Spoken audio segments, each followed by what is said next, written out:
Right now, police in Aurora are asking for help finding the people they say tried to steal a man's car, then shot him in the leg. This happened around 10 p.m. on East Kentucky Avenue, right off Alameda. Police say the man saw a group of teenagers trying to steal his car and went to stop them.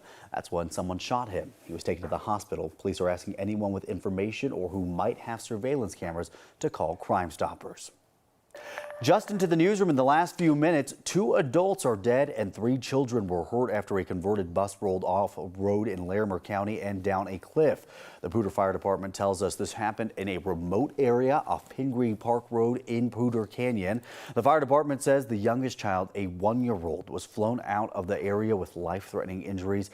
The 2 other children were taken to the hospital with moderate injuries. Investigators say that alcohol, drugs, or speed do not appear to be factors in this crash. This morning, a man is in jail after police say he shot and killed 2 people on I-25. They're calling this a road rage shooting. It happened on the northbound side of the interstate under 6th Avenue. Late last night, police told us people in 2 cars pulled over. Then there was some sort of argument.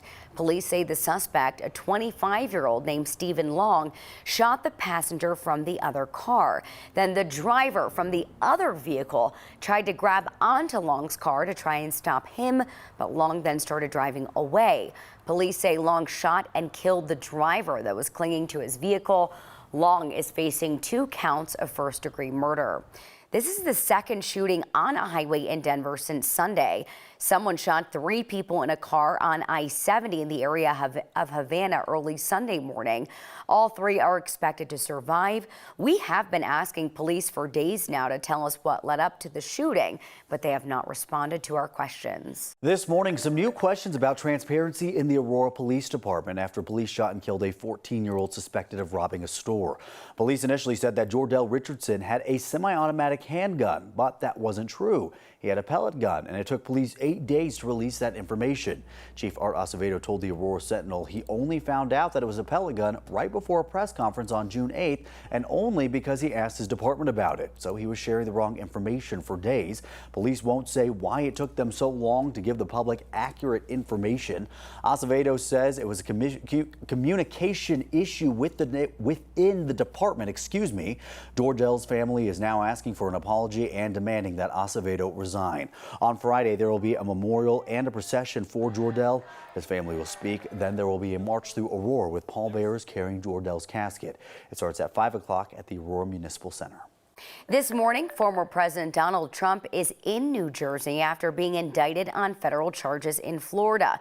He pled not guilty to 37 charges tied to confidential documents found at his Mar-a-Lago resort. He is accused of lying about holding on to sensitive national security information that he was not supposed to have once he left the White House. Trump and some other Republicans have pushed back on the charges, comparing this situation to investigations into former Vice President Mike Pence and President Joe Biden. NBC News White House correspondent Kristen Welker says there is one key difference here. Former President Trump was subpoenaed to turn over the documents, and he still didn't turn over the documents. In this case, President Biden complied with requests by investigators, opened up these various spaces so that they could come in, search them, get the documents, still under investigation. So we have to see what happens. But at this point, that's the critical difference. That's why Trump was charged. Right now, it's still not clear exactly when Trump's trial is going to happen and whether it will overlap with the 2024 presidential race. Vice President Kamala Harris is coming back to Colorado this week. The White House says that Harris will fly into Denver on Friday to talk about the Biden administration's clean energy investments. Harris's last visit to Colorado back in March was also focused on climate change. She's also speaking at a DNC event on Friday before flying out of Los Angeles. The White House is telling us about the timing, yet not telling us, but this will impact traffic in and out of DIA. Today, we will find out whether the Fed will announce another interest rate hike for June. Experts are saying it's not likely. Some committee members want to leave things as they are for a few months to see if that slows inflation. The Fed has hiked rates for the past 10 months in a row. Analysts say another one could come later this summer. Colorado's real estate market is fluctuating once again. It's cooled down from the frenzy of the last few years, but still home prices can produce some sticker shock. Our Anusha Roy is live now in Broomfield. And Anusha, this is impacting people hoping to buy a home there and other communities just north of the Denver metro. Yeah, Jordan, I mean, this is impacting people buying across the state. Of course, here in Broomfield, where we are this morning, it's one of those places that we're seeing this big boom of construction. People are interested in moving here because of affordability. We're kind of seeing that along the North Metro area right now. And so when I was talking to the Colorado Realtors Association, they said at the end of the day, it doesn't really feel like springtime because of that lower inventory. The number of houses that are up for sale, it's a lot lower than what you would expect for this time of year. One of the things that they're really focused on is looking at higher interest rates. They said that it has buyers and sellers both moving a lot more slowly. So if you are looking to buy or sell over the next couple of months, they are expecting that trend to kind of stick out for the next couple of months. But here's the thing, though. They were saying that with that low inventory and life is still happening, right? People still need to move. You would expect the prices to go up, but real estate experts say that's not necessarily happening in Colorado. The interest rates were designed to slow consumer spending and actually slow this train that had gotten honestly pretty out of control. So it actually did what it was supposed to do. Buyers stopped buying, sellers started to reduce their price, and we're seeing a market correction because of it. It's not necessarily a bad thing. Affordability has been a huge challenge here. So to see the prices come down a little bit and buyers be able to hop in is kind of refreshing, actually. Okay, so we're talking about a 6% drop since the beginning of the year. What does that actually look like? Okay, Denver, $700,000 for the median home price.